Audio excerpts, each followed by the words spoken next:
আমার ভাইরা, বিশ্বর হাফি রহমতুল্লাহ আলাইহি কাগজটা কোনো ড্রেনে ফেলে দিলেন না, কোনো নর্দমায় ফেলে দিলেন না, কোনো ডাস্টবিনে ফেলে দিলেন না।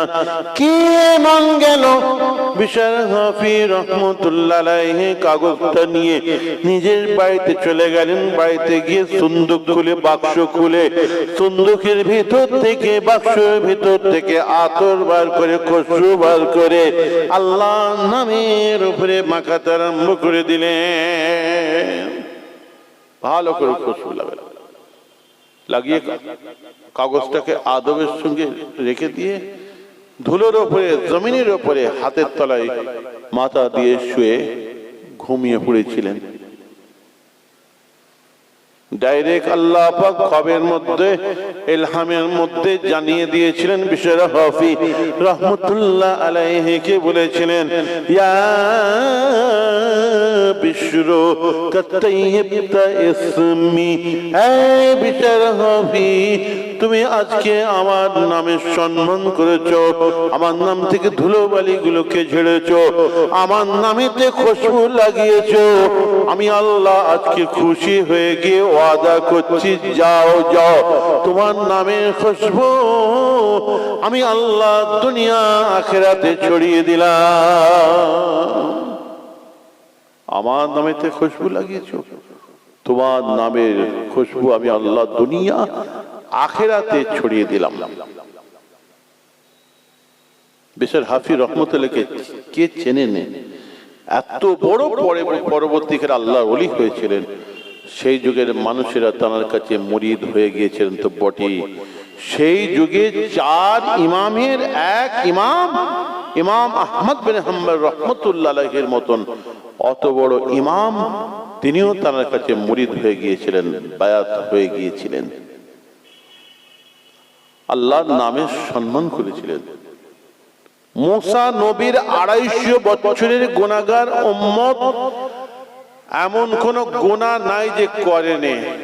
সেই উম্মত যেদিন মারা গেল, গ্রামের মানুষেরা, পড়োশিরা বলল, এত গুনাহগার মানুষ, ওকে আর কবর দিয়ে লাভ নাই, ও লাশটাকে ভাগাড়ে ফেলে দাও, সারগাদায় ফেলে দাও। ভাগাড়ে ফেলে দিয়েছিল, সারগাদায় ফেলে দিয়েছিল। সেই সময় মুসা আলাইহিস সালামকে আল্লাহ পাক শব্দের মাধ্যমে, খবের মাধ্যমে বলছেন, ও মুসা, তাড়াতাড়ি যাও, অমুক গ্রামে, অমুক পাড়ায় তোমার একজন গুনাহগার উম্মত 250 বছরের, তার লাশটাকে ভাগাড়ে ফেলে দিয়েছে।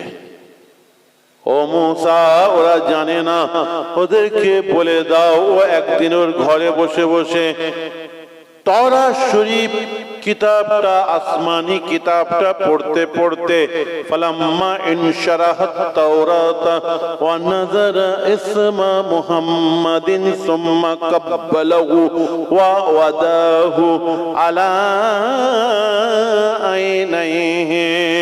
তাওরাত শরীফ কিতাবটা খুলে পড়তে পড়তে আমার হাবিবের মুহাম্মদ নামটা যখন বার হয়ে গেল, কি জানি ওর মনে কি হলো, সুম্মা কাব্বালাহু, আমার হাবিবের নামটাকে নিয়ে সঙ্গে সঙ্গে চুমু খেলো, মোহাম্মদ নামটার উপরে চুমু খেলো।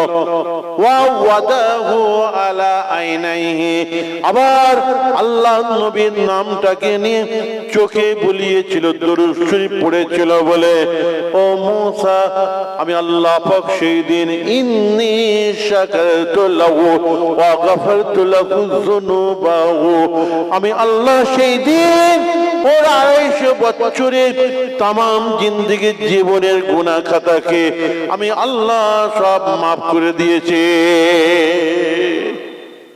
ওকে বলে দাও, আমার হাবিবের, আমার নবীর নামের উপরে চুমু খেয়েছিল বলে। তাহলে আল্লাহ নামের সম্মান করলো বিশ্বর হাফি। আর মুসা নবীর 250 বছরের গুনাহগার উম্মত, তিনি নবীর নামের সম্মান করলো। আর আজকে আমরা আল্লাহর নামকে নিয়ে লা ইলাহা ইল্লাল্লাহ, আর তারপরে লেখা মুহাম্মাদুর রাসূলুল্লাহ, আল্লাহর রাসূল নামকে নিয়ে আমরা বেইজ্জতি করাচ্ছি। এটা আনন্দ।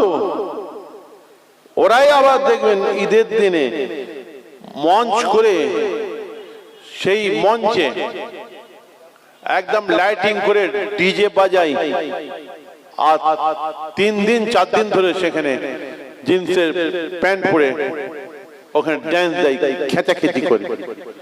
তার সঙ্গে কালো পানিও চলে, একটু একটু লাল পানি, বোঝেন নাকি আপনার? লাল পানি বাবা, বাইরে সোনাপাড়ি সে কাজ করে আসার সময় একটু ঈদের খুশি করতে হবে, ওই জন্য একদম বিলিতি জিনিস এনেছে, দেশি না, না একটু ঈদের মজা হয়। আবার ওরাই আবার বিয়ে বাড়িতে, বিয়ের বাড়ির আগের রাত্রে, যেদিন বিয়ে হবে তার আগের রাত্রে গায়ক গায়িকাদেরকে নিয়েছে আবার ফাংশন দেয়। ওরাই আবার যখন মহরমের সময়, মানে মহরম হয়, তাজিয়া বার করে, লাঠি খেলা করে, তলোয়ারি খেলা করে, সব নতুন কাপড় পরে রাস্তা দিয়ে হেঁটে হেঁটে যায়, খিচুড়ি রান্না হয়, আনন্দ, শরবত খাওয়ায়, ইমাম হোসেনের নকল কারবালা, নকল তাজিয়া, নকল ঘোড়া, সাদা ঘোড়াকে সাজিয়ে দুলদুল সাজিয়ে, আর তার উপর দুধ ঢালছে, দুধ ঢেলে, আর ছেলে মেয়েরা সব খাচ্ছে। একটা শ্রেণীর জন যুবক, তারা ইসলামকে নিয়ে, সারা শরীয়তকে নিয়ে, দিনকে নিয়ে সবসময় একটা আনন্দের মধ্যে দেখবেন আনতে চাচ্ছে। কিন্তু তাদের মনে রাখতে হবে, মুমিন মুসলমানের জিন্দেগি জীবন একটা কোরআন হাদিস মোতাবেক হয়, সারা শরীয়ত মোতাবেক হতে হবে। যা মন তাই খুশি করতে পারবে না। তুমি কোন ঘরে জন্ম নিয়েছো সেটাকে মনে রাখতে হবে। এই জলসা মাহফিলকে নিয়ে এরকম একটা আনন্দ শুরু করেছে।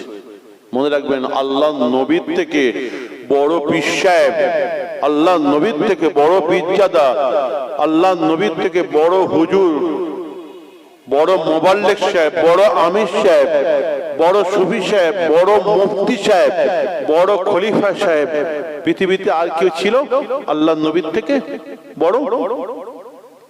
আল্লাহ নবীর ওয়াজের মাহফিলটা কেমন ছিল?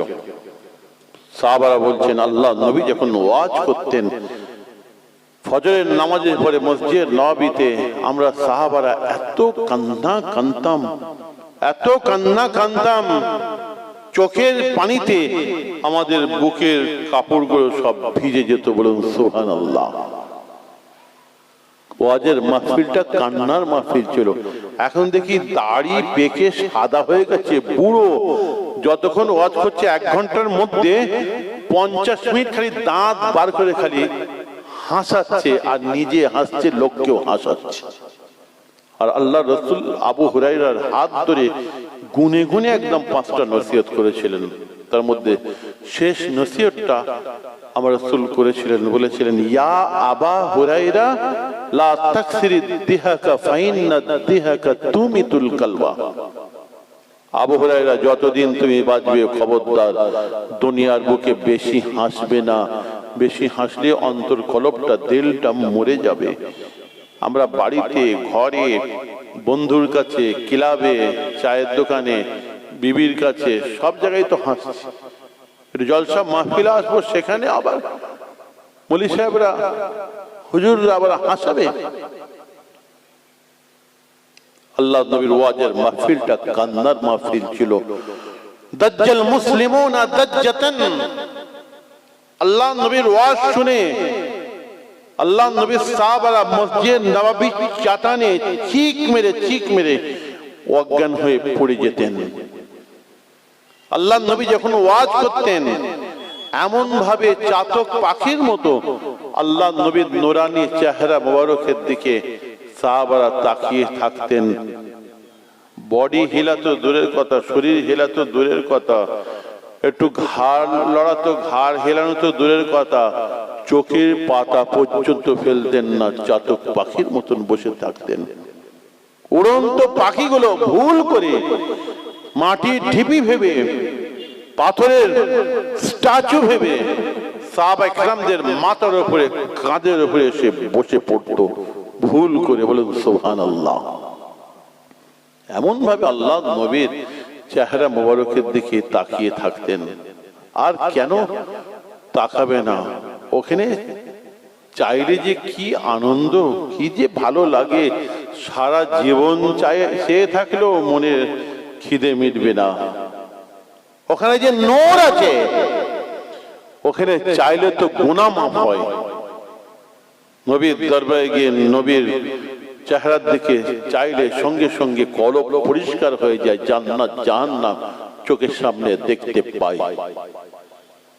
غفر له ما تقدم من ذنبهم وما تأخر। আল্লাহ নবী সাহাবারা সারাদিন ব্যবসা বাণিজ্য করে, দোকান ঘাট করে, চাষবাস করে, ফজরের নামাজের পরে আল্লাহ নবীর দরবার শরীফে এসে আল্লাহ নবীর যখন নুরানি চেহারা মোবারকের দিকে তাকাতেন, তাকাবার সঙ্গে সঙ্গে সারাদিনের সমস্ত গুনাহ খাতাগুলোকে আল্লাহ পাক সঙ্গে সঙ্গে মাফ করে দিতেন। নবীর চেহারার দিকে চাইলে গুনাহ মাফ হয়ে যাচ্ছে। আর আমাদেরকে তওবা করে তবে গুনাহ মাফ করতে হয়। কিছু খেজো মার্কা মোল্লা মৌলবী, আমি বলি খেজো মার্কা মোল্লা মৌলবী আছে, তারা বলে যে নবীর যুগে কি সাহাবারা জিকির করেছিল, সাহাবারা কি এত দরুদ শরীফ পড়েছিল, সাহাবারা কি তওবা পড়েছিল, তারা কেন পড়বে? তা তো ডাইরেক্ট পাওয়ার হাউজের কাছে ছিল। আর আমাদের ভায়া হয়ে যখনই লো হয়ে গেছে কারেন্ট, তখনই একটা করে ট্রান্সমিটার লেগেছে, আবার ট্রান্সমিটার এর মাধ্যমে আবার লাইন আসছে, আবার যে আলোটা কমে গেছে আবার একটা ট্রান্সমিটার, এইভাবে আমাদের কাছে এসেছে। আর তারা তো ডাইরেক্ট পাওয়ার হাউস এসে, তারা কেন তওবা করবে? তারা তো আল্লাহ রাসূলের চেহারার দিকে চাইলেই গুনাহ মাফ হয়ে যাচ্ছে। তারা কেন জিকির করবে? আমাদের জিকির করে তরিকা মশ করে 2 বছর 5 বছর 10 বছর পরেও আমাদের কলব খুলছে না। আর তারা নবীর চেহারার দিকে এসে একবার চাইলে নবীর দরবার শরীফে বসলেই তাদের গুনাহ মাফ হয়ে যেত। তারা সঙ্গে সঙ্গে জান্নাত জাহান্নাম আল্লাহর আরশে আজিম তারা দেখতে পেত। বলুন সুবহানাল্লাহ। أن حنظلة بن ربيع الأسيدي كاتب رسول الله صلى الله عليه وسلم لقيني أبو بكر قال كيف أنت قلت نافك حنظلة قال سبحان الله ما تقول كنت نكون عند النبي صلى الله عليه وسلم بذكر بالنار كأني راعي عين فإذا خرجنا من عنده أفسد الأجواج والأوكاد والزيات ونسي كثيرا لو تدومون على ما تكونوا من عنده لصفاتكم الملائكة على فرشكم وفي طرقكم ولكن يا حنظلة ساعة وساعة وساعة। অনেক বড় হাদিসের ইবারত পড়ে ফেলেছি। আর এই হাদিসের ইবারতটা আমার দাদাজান মুফতি আজম মির্জা হুজুর পীর রহমতুল্লাহ আলাইহি ওয়াজের মাহফিলে জলসায় বলতেন। আমি নিজে ক্যাসেটে শুনেছি, এমনিও শুনেছি। তা আমি যখন পড়াশোনা শেষ করলাম, টাইটেল পাস করলাম, তারপরে মুফতি পাস করলাম 93 সালে, আর এটা 2024, বুঝতে পেরেছেন? 33 বছর হবে, 32-33 বছর আগে। আমার খুব শখ যে মেজো হুজুর খেল আমার দাদাজান যে আরবিতে ওই অত বড় ইবারতটা পড়েন, ওটা আমিও জলসায় বলবো, কিন্তু খুঁজে পাচ্ছি না যে কোথায় আছে। বিভিন্ন হাদিসের কিতাবে দেখছি। তো আব্বা হুজুর কেবলা জনাব শাহ পীর আল্লামা সাইফুদ্দিন সিদ্দিকী রহমতুল্লাহ আলাইহি, আব্বা হুজুর কেবলা বসে আছেন বাইরে দরবারে। বই পড়া মানুষ, তো কিতাব পড়া মানুষ। এদেরকে যদি আপনি 10 লাখ টাকা হাতে নজরে না দেন, 1 লাখ টাকা 50,000 টাকা নজরে না দেন, এরা খুশি হবে না। কিন্তু এদের মনের মতন যদি একটা কিতাব, একটা বই যদি আপনি হাতে নিয়ে যে একবার দিতে পারেন, ও সঙ্গে সঙ্গে খুশিতে বাগে বাগ হয়ে যাবে। মেজে হুজুর কেবলার কাছে হাজী সাহেব মানে হজ করতে যাওয়ার আগে এসে বলছে, হুজুর আমি মক্কা শরীফে যাব, হজ পাকে যাবো, আমার জন্য দোয়া করবেন যেন সব রুকুন আরকান ভালো করে আদায় করে ঘুরে আসতে পারি। ঠিক আছে বাবা, দোয়া করছি। হুজুর আমি তো যাচ্ছি মক্কা শরীফে, তো ওইখান থেকে আপনার জন্য কিছু আমি হাদিয়া তোহফা আমি নিয়ে আসবো বলে ঠিক করেছি, যদি একটু বলে দিতেন। মক্কা শরীফের দামি নামাজ পাটি, মক্কা শরীফের দামি হাজি রুমাল, মক্কা শরীফের দামি আতর, তসবিহ, খেজুর, মক্কা শরীফের পিরহান, জামা। হুজুর বলছেন, না বাবা ওসব লাগবে না, আমার ওসব আছে। না হুজুর আমি তো নিয়ে আসবো, কিন্তু আপনি যে বলে দিতেন তাহলে সেটা কাজে লাগবে, হুজুর খুব খুশি হতাম। মেজে হুজুর কেবলা তাকে বলছেন, আমার দাদা যান মুফতি আজম মির্জা ফজলুল পীর কেবলা, যে বাবা তুমি যখন বারবার বলছো আমি তোমাকে যেটা আনতে বলবো তুমি আনতে পারবে? বলছে হ্যাঁ হুজুর আপনি বলুন, আমি নিয়ে আসবো। বাবা তাহলে আমার ফতোয়ায়ে শামী কিতাবটা ওই পোকাই নষ্ট করে দিয়েছে, তো তুমি যখন যাচ্ছ আমার জন্য এক সেট ফতোয়ায়ে শামী কিতাব এনে দিতে পারবে? বলে হ্যাঁ হুজুর এনে দেবো। মৌলানা সাহেব বসেছিল, ভাঙড়ের আব্দুল রাজ্জাক সাহেব, বলেন কিতাবের নামটাও নাকি লিখে দাও বাবা। লিখে দিলেন। তো 41 দিন কি 42 দিন পরে যখন হাজী সাহেব ফিরে এসেছিল, আমি ওখানে ভাগ্যক্রম ওখানে ছিলাম। তো এসে যখন বলছেন যে হুজুর আমি সেই হাজী সাহেব এসেছি আমার হাতে কিতাব আনতে দিয়েছিলেন, দোয়া করেছিলেন। বলার সঙ্গে সঙ্গে হুজুর একদম খাদেমদেরকে বলছেন আমাকে সোজা করে বসিয়ে দাও। শেষের দিকে 15 বছর প্রায় যাবত চোখে দেখতে পেতেন না, চোখে গ্লুকোমা হয়ে গিয়েছিল। গ্লুকোমা এই রোগটা মানে চোখের শিরা উপশিরা শুকিয়ে যাওয়া, এটা তখন কোনো ট্রিটমেন্ট ছিল না, এখন এর ট্রিটমেন্ট বের হয়েছে। তাই চোখে দেখতে পেতেন না বলে সবসময় চোখ বন্ধ করে বসে থাকতেন। আপনারাও সব দেখেছেন, বেশি দিনকার কথা নয় তো, চোখ বন্ধ করে থাকতেন। আর খাদেমরা পেছনে অনেকগুলো বালিশ সাজানো থাকতো আর বসে থাকতেন চোখ বন্ধ করে, চোখ চাওয়া অবস্থায়। আপনারা মনে খুব কম মানুষ দেখেছেন, অনেক আগেকারের ব্যাপার। তো এই অবস্থায় বলছে আমাকে বসিয়ে দেন। কয়েক খণ্ড ফতোয়ায়ে শামী কিতাবটা, প্রথম খণ্ডটা নিয়ে আর মুলারটা উল্টে আর লাইনের উপরে এরকম আঙুল বোলাচ্ছেন, চোখ মুজে আঙুল বোলাচ্ছেন এভাবে কিতাবটা।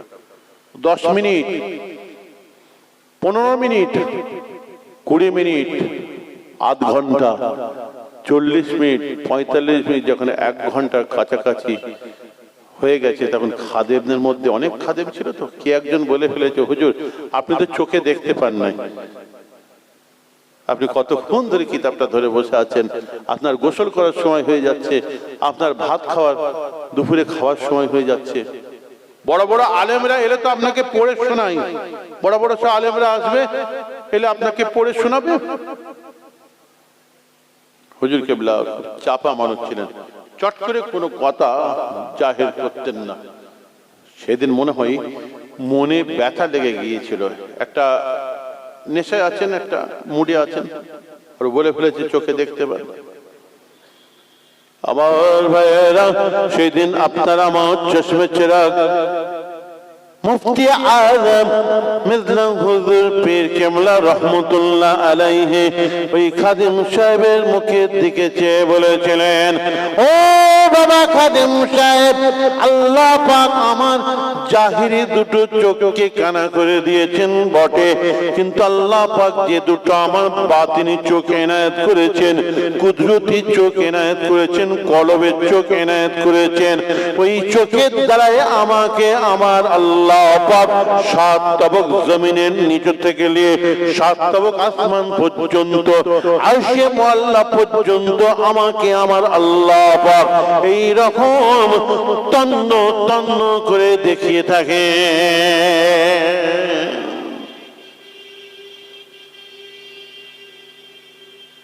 বই পড়া মানুষ, কিতাব পড়া মানুষ।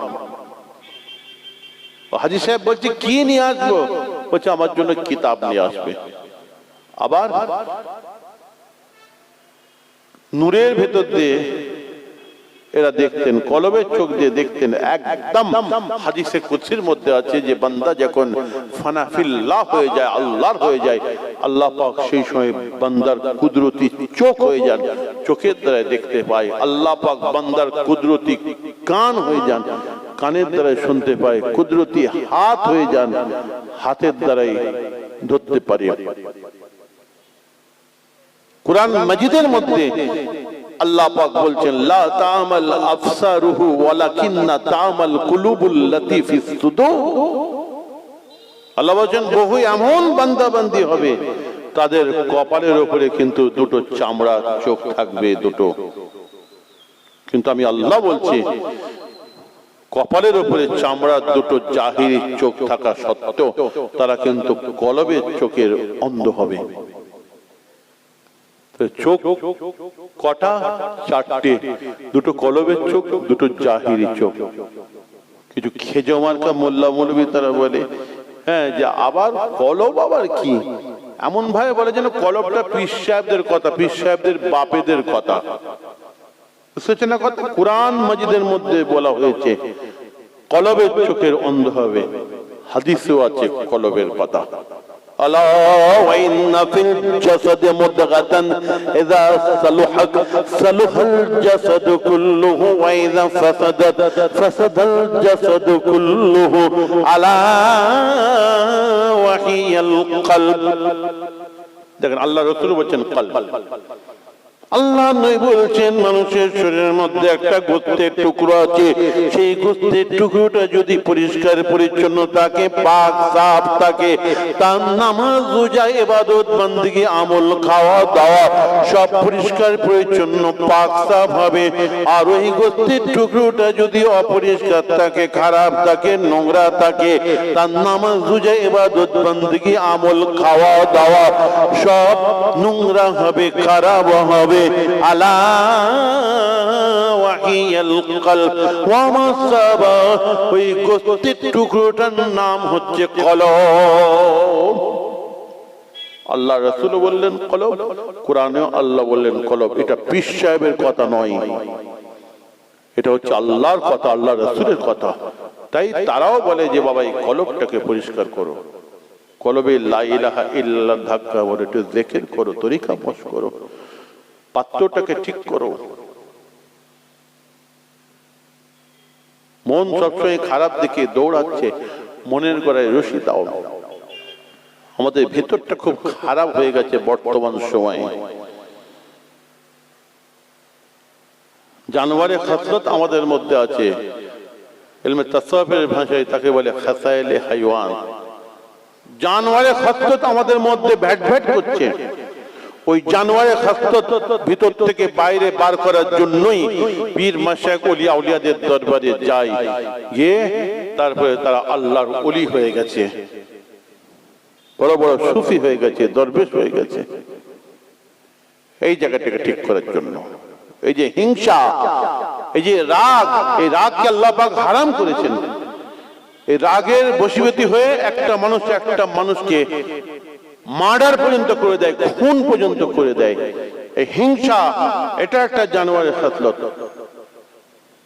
গরম, বিদ্বেষ, ফকর, অহংকার, অহমিকা, রিয়া, তাকাব্বুরি, হাসদ, কেনা, এগুলো ভিতর থেকে বাইরে বার করার জন্য আমরা যাই পীরদের দরবারে।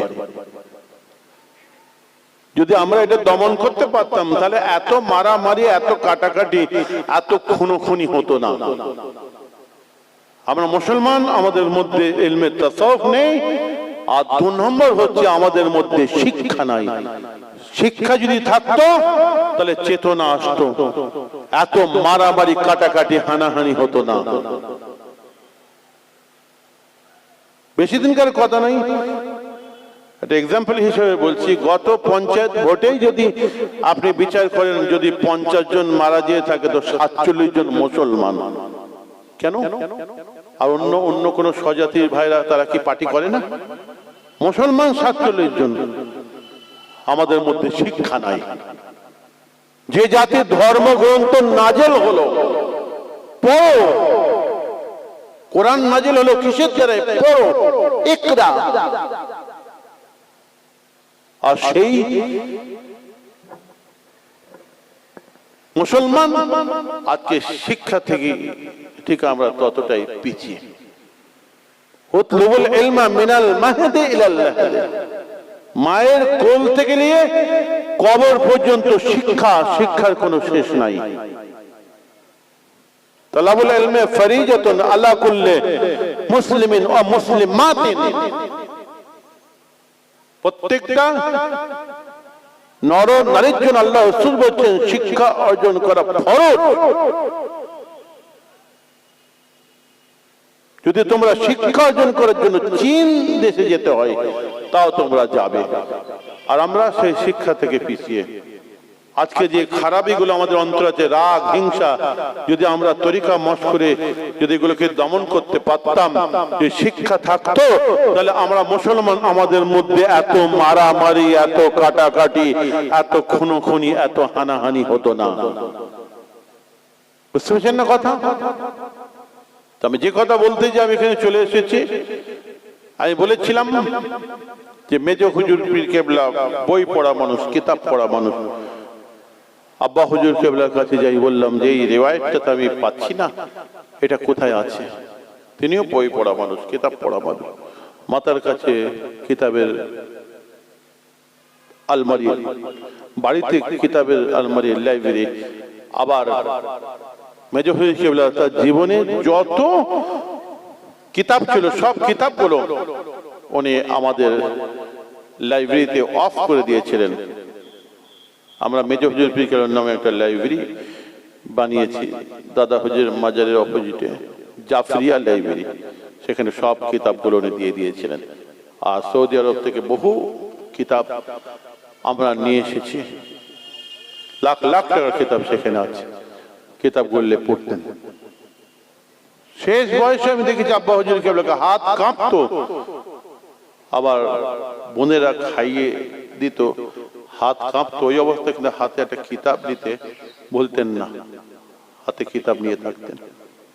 আন্দার মহল থেকে যখন বাড়ি থেকে বাইরে আসতেন হুইল চেয়ারে করে, কোলের ওপরে কিন্তু একটা কিতাব থাকতো, একটা বই নিতে কিন্তু বলতেন না। মেজো হুজুর পীর কেবলার সঙ্গে যখন দেখা করতে যেতেন, তো বেশিরভাগ সময় যখন সালাম দিতেন, দেওয়ার সঙ্গে সঙ্গে মেজো হুজুর পীর কেবলা আমার দাদাজান পাটা এরকম করে গুটিয়ে নিতেন। তো খাদেমদের মধ্যে কেউ বলছে, হুজুর আপনার তো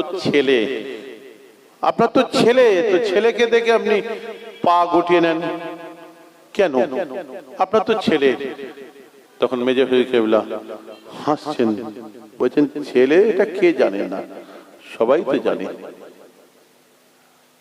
আমি এই জন্য আপনার পা গোটাই, জামা সাইফুদ্দিনের মধ্যে আল্লাহ পাক যে এলেম, যে জ্ঞানটা দিয়েছে, ওই এলেমটার, ওই জ্ঞানটার আমি সম্মান করি।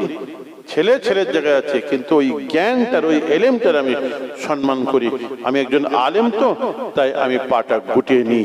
বলুন সুবহানাল্লাহ। পাপ বলে বলছি না, এখনো খাদেমগুলো বেঁচে আছে, জিজ্ঞাসা করে নেবেন। অলিরা অলি বিশ্বনাথ, ফুলের কদর বুলবুলরাই বুঝতে পারে, জওহরি না হলে তো জওহরকে চিনতে পারে না।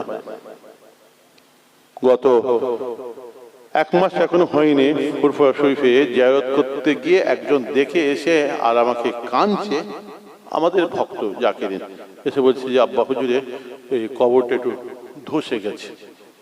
আমরা নিয়ম তো, ওই বাঁশ পচে গেলে ওটা ধসে যায়, বালি দিয়ে দিতে হয়।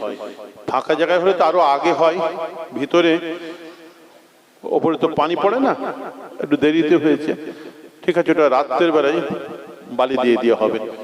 তারপরে সব লোকজন নিয়ে যখন গেছি, তো ওই বালি দেওয়ার জন্য তালা খুলে যখন ভেতরে গিয়ে আর একটু ফাঁক করে দেখছি যে সব মাটিগুলো পড়ে আছে, তো আমি বললাম যে হাত যাচ্ছে যখন, এই মাটিগুলো একটু সরিয়ে দাও, বুকের ওপর থেকে মাটিগুলো একটু সরিয়ে দাও, মাথার দিক থেকে। তো মাটিগুলো যখন একটু সরিয়ে এরকম দিয়েছে, তারপরে খুব খুশবু, এটা ভুড়ভুড় করে একটা খুশবু বের হতে আরম্ভ হলো। এত খুশবু যে ওই এলাকা সব মোহিত হয়ে গেল। তবে আমার খাদেমরা আবার কে, আমার ভাই মেহরাব সিদ্দিকীকে ডেকেছে, আমার ভাই মিনহাজ সিদ্দিকীকে ডেকেছে, ওরা আবার সবাইকে ডেকেছে। বহু মানুষ দেখলো, তারপরের দিন পর্যন্ত একটা হুড়হুড় করে খুশবু। তো কথা হচ্ছে, তো এরা তো বই পড়া মানুষ, কিতাব পড়া মানুষ, আহলে তাসাউফ, ওলি মানুষ, এ তো হতেই পারে, এটা তো অস্বীকার করার কিছু নেই। চার ইমামের এক ইমাম, ইমাম বুখারী রাহমাতুল্লাহ আলাইহি, যেদিন তিনি ইন্তেকাল করলেন, যখন কবর দিয়ে দেয়া হলো, আশিয়াতুল লুমাত কিতাবের মধ্যে লেখা আছে, কবর দেওয়ার সঙ্গে সঙ্গে সমস্ত কবরের মাটি সেই দিন মিশকাম্বার আতরের খুশবু হয়ে গেল। মানুষ মুটো মুটো মাটি নিয়ে চলে যেতে আরম্ভ করলো, এত খুশবু। তো বহু ওলি আউলিয়াদের জীবনেও আছে। আমি ওদিকে তখন বলতে চাইনি, কথা বার হলো বলে। বই পড়া মানুষ, যখন ওই এবারটা কোনো জায়গায় পাচ্ছি না, আব্বা হুজুরকে যখন এসে বললাম, তখন হাসছে। মাথার কাছে সব বইগুলো রাখা আছে, কল্লাটা ঘুরিয়ে বলে, ওই যে শেষের দিকে যে একটা বই আছে, দেখো কিতাব আছে, কিতাবটার নাম হচ্ছে আত-তাকাশশুফ, হাদিসের কিতাব, ওটা বার করো। ধুলোগুলো ঝেড়ে হাতে দিয়েছি, পাতা উল্টে পাতা উল্টে পাতা উল্টে একদম ওই হাদিসের এবারটা বার করে আমার হাতে দেবো, ছেলে লিখে নাও, লিখে মুখস্থ করে নাও। তোমার দাদা যান এটা বলতেন, বলুন না সুবহানাল্লাহ। عن حنظلة بن الربيع الأسيدي كاتب رسول الله صلى الله عليه وسلم لقيني أبو بكر قال كيف أنت। এই রিওয়ায়াতটা তার মানে হলো, হযরতে আবু বকর রাদিয়াল্লাহু তাআলা আনহু রাস্তা দিয়ে হেঁটে হেঁটে যাচ্ছিলেন। আমার রাসূল পাকের সাহাবা হযরতে হানজালা রাদিয়াল্লাহু তাআলা আনহুর সঙ্গে দেখা হয়ে গেল। বয়সে বড় ছিলেন বলে আগে সালাম দিলেন, সালাম দিয়ে বললেন কাইফা আনতা। সঙ্গে সঙ্গে হযরত হানজালা রাদিয়াল্লাহু তাআলা আনহু বলেছিলেন নাফাকা হানজালা, আমি হানজালা মুনাফিক হয়ে গিয়েছে। সুবহানাল্লাহ, কি মা তাকুলু, আল্লাহ নবীর অত বড় সাহাবা, আপনি মুনাফিক হয়ে গেছেন, কি করেছেন যে আপনি মুনাফিক হয়ে গেছেন? বলেছিলেন কুনতু নাকুনু ইনদান নবী সাল্লাল্লাহু আলাইহি ওয়াসাল্লাম বিযিকরি নাবিন নারি কান্নি রাইআইনুন ফাইজা খারাজনা মিন ইনদিহি আফসানাল আজওয়াজা ওয়াল আওকাদা ফাজিয়াতা ওয়া নাসিয়া কাসীরা। ও ভাই আবু বকর, আমি যখন আল্লাহর নবীর দরবার শরীফে যাই, যাওয়ার সঙ্গে সঙ্গে আমি হানজালা আমার চোখের সামনে আল্লাহ জান্নাত জাহান্নামটা এইরকম কাছ থেকে দেখতে থাকি, এইরকম কাছ থেকে দেখতে পাই। আর আল্লাহ নবীর দরবার শরীফ থেকে যখন আমি বাড়িতে চলে আসি, বাড়িতে চলে আসার সঙ্গে সঙ্গে আমার বিবি ছেলে, আমার সংসার আমাকে সব কিছু ভুলিয়ে দেয়, আর আমি কিছুই দেখতে পাই না। নবীর সামনে একরকম আর নবীর পেছনে একরকম, আমি মুনাফিক হয়ে গেছি। সঙ্গে সঙ্গে হযরতে আবু বকর রাদিয়াল্লাহু তাআলা আনহু বলেন, ভাই আমারও তো এইরকম অবস্থা হয়। আমিও যখন আল্লাহ নবীর দরবারে যাই, যাওয়ার সঙ্গে সঙ্গে জান্নাত জাহান্নাম দেখতে পাই, আর আল্লাহ নবীর দরবার শরীফ থেকে যখন চলে আসি আর আমি কিছুই দেখতে পাই নাই। আমিও তাহলে মুনাফিক হয়ে গেছি। আমি আগে বলেছিলাম না যে নবীর দরবারে যাওয়ার সঙ্গে সঙ্গে তাদের কলব খুলে যেত, কুদরতি চোখ খুলে যেত, তারা সব দেখতে পেত। আবু বকর সিদ্দিক বলছেন আর হযরতে হানজালা রাদিয়াল্লাহু তাআলা আনহু বলছেন, আল্লাহর নবী বলেছিলেন দুজনকে যে তোমরা আমার দরবার শরীফে এসে যে একগ্রতা, কনসেন্ট্রেন্স অফ মাইন্ড, যে ফিকরি মন নিয়ে, চিন্তিত মন নিয়ে এসে তোমরা বসো, এইরকম মন তো তোমরা বাড়িতে রাখতে পারো না।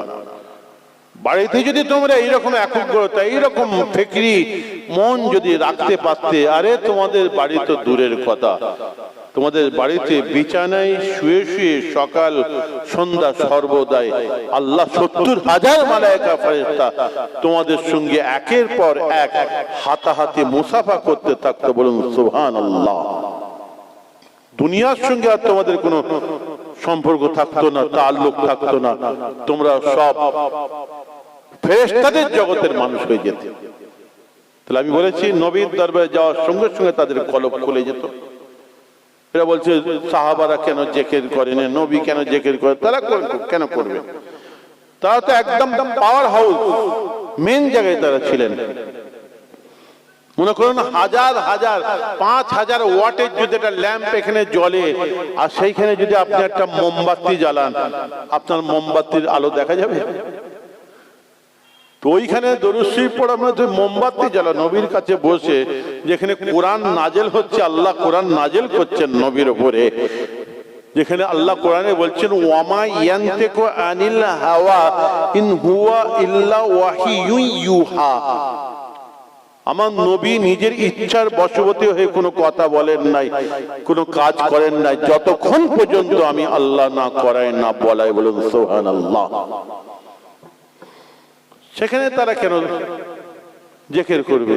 সেখানে তারা কেন দরুদ শরীফ পড়বে? তারা কেন তওবা করবে? আবার আমি বলেছি নূর আছে, এ কথাটা বলেছিলাম, তাই না? আবু জহেল কমবক্তা ঘুরতে ঘুরতে আল্লাহ নবীর দরবার শরীফে এসে আল্লাহ নবীর নুরানি চেহারা মোবারকের দিকে আঙুলটা বাড়িয়ে একসময় বলেছিল, হাশিম বংশের মধ্যে এত বাজে কালো কুচ্ছিত একটা মানুষ জন্মগ্রহণ করবে আমরা জীবনে কোনোদিন কল্পনাই করতে পারি না। বলুন নাউযুবিল্লাহ। এই সমস্ত মুসলিম শরীফের হাদিসগুলোকে, বুখারী শরীফের হাদিসগুলোকে মওলা রুম রাহমাতুল্লাহ আলাইহি তার মুসলিমি রুমির মধ্যে কবিতার আকারে এত সুন্দর করে বলেছেন। दीदी अहमद रा अबू जहल ओ बेगो जस्ट नक्शे कर बनी हाशिम से गो दीद सिद्दीक कशबा गुफ्ते आफताब ऐद शर्की नैद जल्बी खुशबता। আবু জেহেল কমবক্তা ঘুরতে ঘুরতে আল্লাহ নবীর দরবার শরীফে এসে আল্লাহ নবীর নুরানি চেহারা মোবারকের দিকে তাকিয়ে বলেছিল, হাশিম বংশের মধ্যে এত বাজে কালো কুচ্ছিত একটা মানুষ জন্ম নেবে আমরা জীবনে কখনো কল্পনাই করতে পারি না। বলুন নাউযুবিল্লাহ। এত বড় বেয়াদবিয়ানা কথা আমার রাসূল পাকের সাহাবা হযরত আবু বকর রাদিয়াল্লাহু তাআলা আনহু কে সহ্য হয়, সঙ্গে সঙ্গে বলেছিলেন, দীদে সিদ্দিক কসবা গুফতা আফতাব। ইয়া রাসূলুল্লাহ, ইয়া হাবিবাল্লাহ, আবু জহল মিথ্যে কথা বলেছে। আবু জহলের কথায় আপনি মনে ব্যথা নেবেন না, আপনি মনে কষ্ট নেবেন না। আমি আবু বকর যখন আপনার নুরানি চেহারা মোবারকের দিকে তাকাই, হুজুর আপনার নুরানি চেহারা মোবারকের মধ্যে আমি এত নূর দেখি, এত নূর দেখি, এত আলো দেখি, এত আলো দেখি। আপনার নুরানি চেহারা মোবারকের নূরের আলোর কাছে হুজুর চাঁদের আলো টেক খাবে না, আর সূর্যের আলো টেক খাবে না। আল্লাহ নবী বলেছেন, আবু জহেলও ঠিকই বলেছে, আমার সাহাবা আবু বকরও ঠিকই বলেছে। আবু জহেলের অন্তরটা, কলবটা, গোশতের টুকরোটা অপরিষ্কার, কালো কাঁচের মধ্যে দিয়ে আমাকে দেখেছে, অপরিষ্কার গোশতের টুকরোর মধ্যে দেখেছে, কালো কলবের ভেতর দিয়ে আমাকে দেখেছে। ওর চোখে উঠে ঠিকই দেখেছে। আর আমার সাহাবা আবু বকরের অন্তরটা, কলবটা, গোস্তের টুকরোটা পরিষ্কার পরিচ্ছন্ন, সাদা ট্রান্সপারেন্ট, সাদা কাচের মধ্যে দিয়ে সাদা কলব নিয়ে আমাকে দেখেছে। আবু বকর তাই আমার আসল রূপটাই দেখেছে। তাহলে আমি বলেছিলাম যে নবীর চেহারার দিকে তারা তাকিয়ে থাকবে না কেন? ওখানে তো নূর আছে। আবু বকর সিদ্দিক কি বললেন? যে চাঁদের আলো টেক খায় না ওই নূরের কাছে, আর সূর্যের আলো টেক খায় না। আমার ভাইরা, আমরা সিলসিলা ফুরফুরা শরীফের মানুষ, আমাদের ওয়াজের মাহফিলের একটা গুরুত্ব আছে। সেটা বলতে যে এত কথা এসে গেল। আল্লাহ নবীর ওয়াজের মাহফিলটা কেমন ছিল আমি বলেছি। এরকম বড় পীর সাহেব, খাজা সাহেব, দাদা হুজুর, বড় বড় ওলি আউলিয়াদের ওয়াজের মাহফিলটা কেমন ছিল আগে জানতে হবে। এইখানে এসে আমাদের ভিতরে যে খারাপিগুলো আছে সেগুলো আমরা বার করব। কোরআনের কথা, হাদিসের কথা, দ্বীন ইসলামের কথা শুনবো। আল্লাহ নবীর 63 বছরের জীবনের আদর্শের কথা শুনবো। আমরা এখানে মানুষ হতে এসেছি, আখলাকে নবাবী আমরা তৈরি করতে এসেছি। নবীর সুন্নত তরিকা অনুযায়ী আমরা কি করে চলবো সেই জন্য এখানে এসেছি। এখানে ওসব হবে না। শাহ ওলিউল্লাহ মুহাদ্দিস দেহলভী রাহমাতুল্লাহ আলাইহির আল কাউলুল জামিল কিতাবটা খুলে দেখেন কি লেখা আছে এখানে। কে এখানে বসবে? আন ইয়াকুনা আলিমান ওয়া মুহাদ্দিসান ওয়া মুফাসসিরান ওয়া ফাকিহান ওয়া বালিগান ওয়া ওয়ারিয়ান। তাকে আলেম হতে হবে, হাদিসের উপর জ্ঞান রাখতে হবে, তাফসীরের উপর জ্ঞান রাখতে হবে, ফিকহের উপর জ্ঞান রাখতে হবে, তাকে উপযুক্ত হতে হবে এবং তার অন্তরে আল্লাহর ডর হয়ে থাকতে হবে, খোদাভীরু মানুষ হতে হবে। আজকে যারা খোদাভীরু মানুষ হবে তারা হাসাবে না। আজকে আমাদের অন্তর থেকে আল্লাহর ডর ভয় উঠে যাচ্ছে, আমাদের অন্তর থেকে আল্লাহ রাসূলের মহব্বত উঠে যাচ্ছে। কি করে রাসূলের মহব্বত আসবে? আল্লাহর মহব্বত আসবে, আল্লাহর ডর ভয় কি করে আসবে? সেই কথা মানুষকে বলতে হবে। আজকে আমরা নামাজ পড়ি না, রোজা রাখি না, টাকার কমি হয়ে আছে, হজ করি না, যাকাত দিই না। আজকে নামাজ থেকে আমরা দূরে, সমস্ত ইবাদত বন্দেগী থেকে দূরে। সামনে রোজার মাস আসছে। আল্লাহ, যত বড় বড় হোটেল গুলো দেখি সামনে একটা রোজার সময় কালো রঙের একটা পর্দা টাঙিয়ে দেয়। বেড়া চাপাই দেখেছি, বারাসাতে হোটেলগুলো দেখেছি, কলকাতায় দেখেছি, কালো পর্দা লটকে দেয়। আর সেই পর্দার ভিতরে বাবা একদম র্যান্ডম চলছে। এমনি সময় যদি 10 হাঁড়ি হয় বিরিয়ানি, ওই সময় 15 হাঁড়ি। কেন? বাড়িতে মিথ্যে কথা বলেছে রোজা রেখেছে বলে, বাপকে বলেছে, মাকে বলেছে, বউকে বলেছে, গ্রামবাসীকে বলেছে রোজা রেখেছি। এসে ওখানে চুপি চুপি পর্দার ভেতরে ঢুকে খাচ্ছে, গোশ কষা দিয়ে একদম ভাট খেয়ে ফেলছে। বুঝছেন না কথা? বুড়ো গুঁড়ো দিকে এরকম খিলাল করতে করতে বেরোচ্ছে। চিন্তা করতে পারেন? যদি আপনি বলেন, বলবে গ্যাস হয়, গ্যাস। যত খালি গ্যাস রমজান মাসে এসে জোটে। বুঝতেছেন না? কলকাতায় দেখেছি সকাল থেকে চায়ের দোকানে এত ভিড়, হোটেলগুলো এত ভিড়, আর যেই আসরের আজান দিয়ে দিল অমনি দেখি মাথায় টুপি দিয়ে জন যুবক গুলো সাদা পাঞ্জাবি পায়জামা পরে এক হাতে মেসওয়াক করছে আর এক হাতে মোটর সাইকেল চালাচ্ছে। বাবা কি বড় রোজাদার রে বাবা! একদম ইফতার নিয়ে বসিয়েছে, 6 রকম নয় 12 থেকে 14 রকম ফল সাজিয়ে, যত রকম ভাজা ভুজি, যত হোটেলের হালিম সব নিয়ে বসেছে। কিছু বললে হ্যাঁ, रोजा नहीं रखा है तो क्या है, इफ्तार नहीं करेंगे? एक साथ बैठ के खाना सुन्नत है, सुन्नत আদায় नहीं करेंगे। ও ফরজ রোজা রাখবে না, ও একসঙ্গে বসে সুন্নত আদায় করবে। কি জুলুম বলেন তো। মেটিয়া বলি যে গেছি জলসাই প্রথম আমি তো জানতাম না, তো গেছি দেখি ওয়াজের পরে যে খাওয়া দাওয়া হবে, দেখি এত বড় থালা এনেছে। আমার হাতটা দেখছে কোথা থেকে কোথায় গেছে, এর থেকে বড় দরজায় ঢুকছে এরকম কাত করে থালা ঢোকাতে হচ্ছে। আমি বলছি বাবা এই কি হবে, বলছে একসঙ্গে বড় থালায় বসে খাওয়া সুন্নত, একসঙ্গে বসে খাওয়া হবে। বাবা নামাজ নেই, রোজা নেই, মুখে দাড়ি নেই, হাতে মোসাফা করেছে, বিড়ির গন্ধ এমন হাতে লেগে গেছে সাবান দিয়েও যাচ্ছে না। ও বলছে বড় থালায় বসে খাবে, সুন্নত আদায় করবে। সবাইকে বলছি না আমি, যেটা চোখে দেখেছি বেশিরভাগ সেইটা বলছি, সবাইকে আমি বলছি না। আমি তো বলবো যে এটা এত বড় থালা দেওয়ার উদ্দেশ্য হচ্ছে এইটা, আমার তো মনে হয় যে আমরা গেলে আমাদের সঙ্গে অনেক আলেম ওলামা, ইমাম সাহেবরা, মুয়াজ্জিনরা, হাফেজ, কারি সব আসে, 14-15 জন হয়ে যায়। 14-15 জনকে যদি আলাদা করে যদি ভাত দেওয়া হয়, তাহলে 15 প্লেট ভাত, 15 বাটি তরকারি, মুরগি মাংস যাই বলেন, মাছ ডাল সব আলাদা আলাদা দিতে হবে। কত দিতে হবে?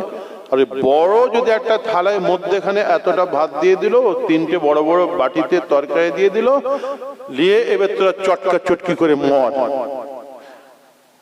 হতো, ফাঁকিবাজি দান্দা, দাওয়াত করে এনে আর এইভাবে খাবে, হচ্ছে সুন্নত।